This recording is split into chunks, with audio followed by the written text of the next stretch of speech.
I'm here to talk to you about unexpected points of education. Moments when you can learn, when you don't think you were going to learn, and then you're like, oh gosh darn it, I learned. There's an art to learning outside of the classroom, and I'd like to talk to you a little bit about that. My job is other people's worst day. I am an emergency physician. I literally sit waiting in part of the hospital where people can come in and tell me what's wrong and ask me how to fix it, okay? That's actually what we do. This is what people think I do every day, but most of the time it's not. A big chunk of my life until this point has been this, just like you guys are right now, in school, learning about being a doctor. Learning before that, I did a bunch of different degrees in immunology and then in education, and then I went to medical school. So I've spent a lot of time in this situation that you're in right now. And then I landed in medicine, which is a really complex field. It is a lot of moving parts, a lot of people, from everyone from the paramedics who take patients from the field, as we say, in the hospital, or really from your real lives into the hospital, to the people that work in the hospital, registering you and then putting you into the line to wait in the waiting room, people that help clean the room so that you can have a clean room to see me in, and all of those people are an essential part of our healthcare system. The world doesn't run on doctors alone, right? And so what I've learned is that all of those people help in making the system function the way it is. In the early 2000 and 2000, I'd say around 5 or so, they launched this CanMEDS framework. The CanMEDS framework is a definition of what it means to be a doctor. A bunch of work before that, done right here in Ontario, had brought people together to kind of talk about what it means to be a physician. This framework is built on that. Now, it's not really rocket science. You do need to be a medical expert at the core of it, but you also need to be all these other things, is what people, when we talk to them, patients, doctors, nurses, all the different people in our communities, they all stood up and said we wanted our doctors to be a professional, a good communicator, a collaborator, a scholar, a health advocate, and a leader. I'm going to talk to you today about a couple of opportunities I've had unexpectedly that led me to be a better person today, and as a consequence, probably a better doctor. So let's talk a little bit about communication skills and where I learned those. I, for my summer jobs in high school, was a gift shop cashier. I grew up in Niagara Falls, Ontario. How many of you guys have been to Niagara Falls before? Right? There's a couple of casinos there, but really, for you guys at your age, it'll be the gift shops and the Clifton Hill and the escape rooms now. They were like all the horror shops before where you could go through and be thrilled and excited. And I spent a lot of time being a gift shop girl on Clifton Hill. And you know what? When people are on vacation, you think they'd be pretty chill, but they're not. And when people are on vacation, maybe it's because all the stresses of outside world come and filter in. Maybe it's because they don't spend that much time with their family usually, and now they find them a little bit more annoying than they remember. And all those situations come up, and people end up sometimes unloading, let's say, on me, the little gift shop girl who's like, all of 15, 16, maybe 17 at the time, and they're freaking out because they can't find a keychain with their daughter's name on it. And you're like, wow. And you could either escalate or you could de-escalate. You think, oh, let me help you find it. Or let's try to find something else that's customized. Maybe we make her a t-shirt. Things like that, right? So you learn how to diffuse the situation, learn how to handle them. And I realize every day when I have an angry patient in the emergency department, how much this instruction and this experience helped me learn how to be a better doctor. Because there isn't a single shift where someone's not annoyed at me because they've been waiting a long time. And yes, there's a bigger system, it's not all my fault, but if I can be helpful to them and remember that at the end of the day, the guy that whether it's because they were freaking out over a keychain, and you talk to them a little bit more, and you realize they haven't been home, this is a business trip, and they're trying to find a keychain to make up for missing his daughter's birthday, well, that makes it a very different conversation than a conversation that if you didn't get to know that person, right? A lot of my friends also worked in coffee shops, and you don't want to stand between a healthcare provider and their coffee. So I totally get what it means that in service industry jobs, just like gift shop girl or a barista, you're going to get experience with handling people when they're not thinking of you actually as someone else, but rather someone that's supposed to help them. And I feel that that's really important, because those moments that I learned how to ground myself, how to listen, how to inquire, and how to help really help me today. Because when someone comes in like this, I try to use those same skills. Listen, learn from them, help them, right?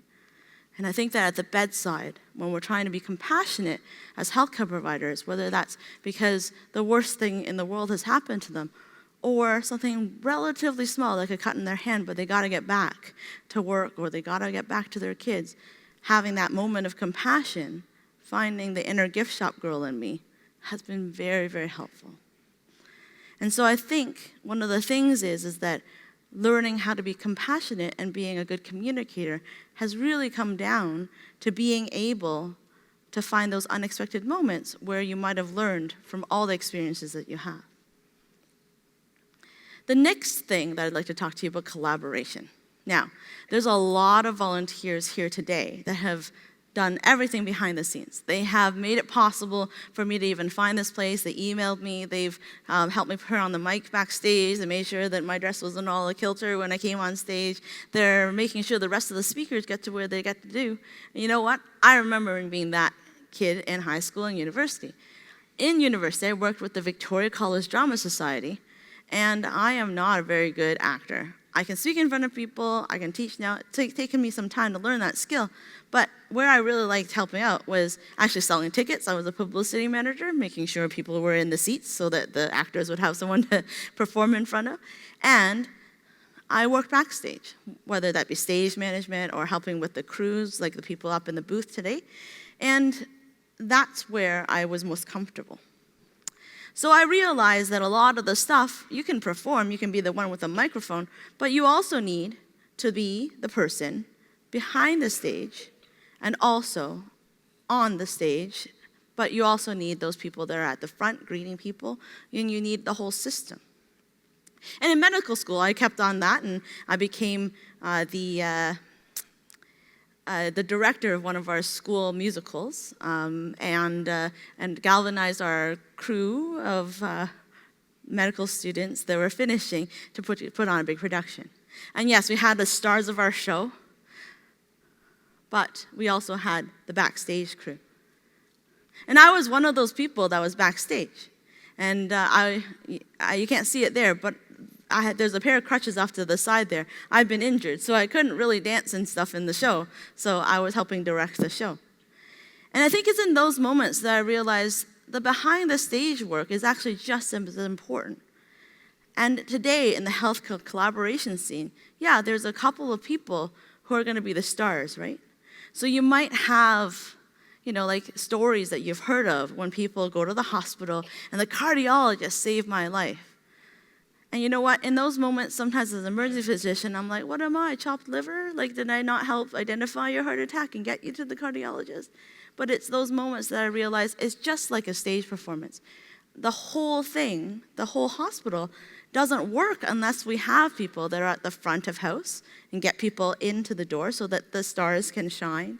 And we have to have people backstage that are helping making sure that the lights are on, the computers are working, and all those other things.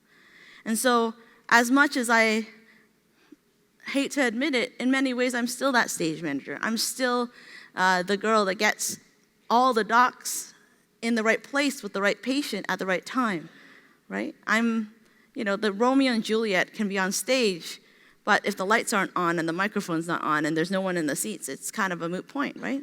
And so all the people that help with collaborating across the hospital system are what make healthcare really work. And I think I learned that by working on activities like this TEDx, by working on stage productions in university, and really helping out to understand how the whole system can flow together. So, the next thing I'd like to talk about is the CanMed's leader role. And the leader role is something that's new. It came about in 2015. It used to be called manager. And I think that leader is probably a more appropriate term in the context that I'm going to talk about it, because I think that at times, as doctors, we do have to step up and lead. In a busy resuscitation, like the ones you've seen on TV, there's usually someone calling the shots. And I think about the times when I'm a leader myself in the resuscitation room, calling the shots or making a call, and I realize that a lot of the skills that I learned there actually come from watching conductors. I've actually worked with a lot of musicians over the years. I've worked with band conductors, I've worked with choir conductors, and I'm always amazed at their leadership capacity. Their job is to practice outside the room with their orchestra, with their choir, and coach the best performance, to listen intently at all the different moving parts, all the brass, the woodwind, and the strings, and make sure there's balance, all the sopranos, the altos, the baritones, the tenors, and making sure that everything flows together well and is coordinated and sounds amazing. And I think that I've learned from watching great conductors and great leaders in this context is that you have to really listen. And I think that's something that we forget sometimes when we're leading, is that we don't listen enough. And I think that it's imperative to think about that as a really important part of being a leader. Whether it's in the resuscitation room or running a school club or actually being in charge of something like this wonderful conference today, it's really important to listen to what people are telling you, because all those pieces actually fold together to make sure that everything goes off well. Now, I'm not saying that the stakes are the same between a resuscitation room and, like your regional competition for choir, right? It's not the same, but the analogy holds true. Making sure that all the people that are involved in that event are on their A game in the moment, that you recover from little mistakes and you work towards the bigger end goal, whether that be to save someone and get them to the right place or to actually win a competition. Both of those things requires very similar skills. And so when I go to the emergency department, I try to bring those skills with me. The skills where I'm going to be listening to the little beeps and bumps along the way that might be something I have to pay attention to the shy nursing student that's in the corner that could be helping with chest compressions, to the paramedic who needs the room to be completely quiet so they can have their solo, so they can actually tell everybody what happened to the patient before they arrived at the hospital. All of those things are things that you can learn by watching and being part of a choir or a band. And you just don't know that you're learning those skills until you sit back for a moment, reflect on it, and you realize, oh yeah, it's funny. Listening is so important as a leader, and I don't know where I learned that from. It's moments when you realize that those connections are there, that it's really important. And so at the end of the day, I think what I'm trying to get at is that experiences outside the classroom have been as important as the experiences inside the classroom for me, as in my journey towards being a doctor. Class is, of course, still important, don't get me wrong. And the teachers and the superintendents here will be very mad at me if I don't impress upon you that, right? Okay. And it can even be really fun, because you can create experiences, and I'm sure that your teachers do a great job at that, making sure you have projects, making sure you have experiences where you can interact with people. It's not all just lecture all the time, and that's fantastic, right? But the things that are learned beyond the classroom, whether it's be on a stage like this, prepping for this talk, or learning to be a better team player and behind the scenes, they can make you a better, more compassionate person. And at the end of the day, I think that's what makes me a better physician than I would be if I didn't live those experiences outside of the classroom. So my challenge to you today is for you to look for chances to learn everywhere. Because I think that in everything there is something you can learn. And I want you to look for those moments where you can have a chance to engage in unexpected education. Okay?